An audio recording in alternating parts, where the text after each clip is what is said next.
was a beautiful Friday night in Florida.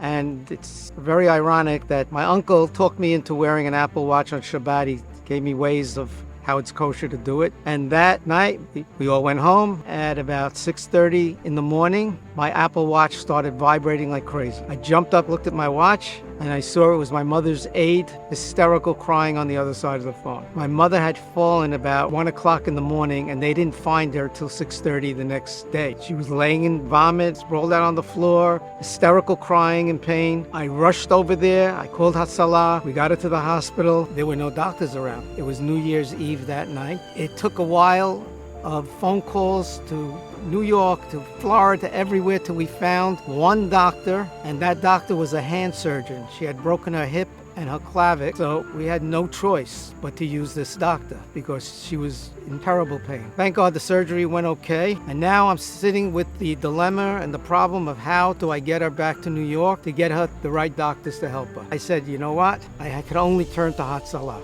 Let me see if I can get Hatzolah Air, if they could come and take my mother home. And then I get a call from Eli Rowe. It was like Superman coming to the rescue. He says, we're going to get your mom home. I'm going to get her back to New York the way you want her. You need a day or two to get the plane set up. Be ready at 7 o'clock tomorrow morning. We're taking your mom home. I started crying. It was very, very emotional. He picked me up in a big Sprinter. I looked in the Sprinter. There was Eli. There was another pilot. There was a second pilot and a doctor, all in the Sprinter. We went to the rehab center. We picked up my mom. This man, Eli Rowe, was the warmest, kindest, caring person that I ever met in my life. We hit it off within 2 seconds. The minute I met him, he had another mission to go on, and he gave us the pilots to bring us home. And not only that, they stopped off at a kosher restaurant and said, I'm not bringing you to the plane without all of you having food. He's like being in your shoes. I loved him. And then he called me months later telling me he's going to Israel to fight. And I said, you know what? Only a guy like this could do what he does. I don't know of anybody else that could do what Eli does. I love that man. You had to see our faces once that plane hit down in New York. There's no words what I could say about Hatzolah Air, what they did for my mother. And my mother looks at me every day till today and says that I don't know how you ever got them, but Hatzolah Air really, really saved my life. As a Hatzolah member, I've known Eli Rowe and Hatzolah Air from its inception.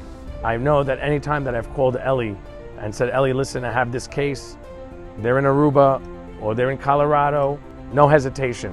Eli says, Lenny, send me the information, I'll take care of it right away. My dad was in the hospital back in December, and we needed to get him up to New York. Hatzolah Air was there for us. I want to say thank you to Eli Rowe and his whole team at Hatzolah Air. They were unbelievable in our time of need. Our community is extremely lucky to be able to have this option.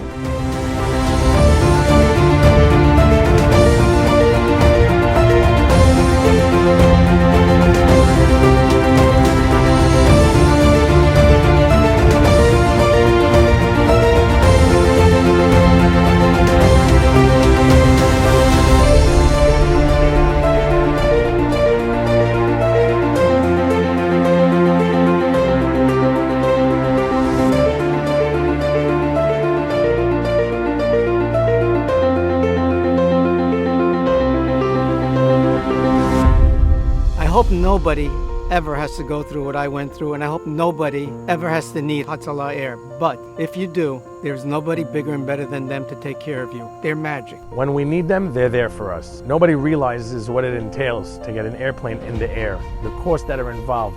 It's not an ambulance. It's not a quick drive. It's not a fill up of gas. It's not a little bit of insurance.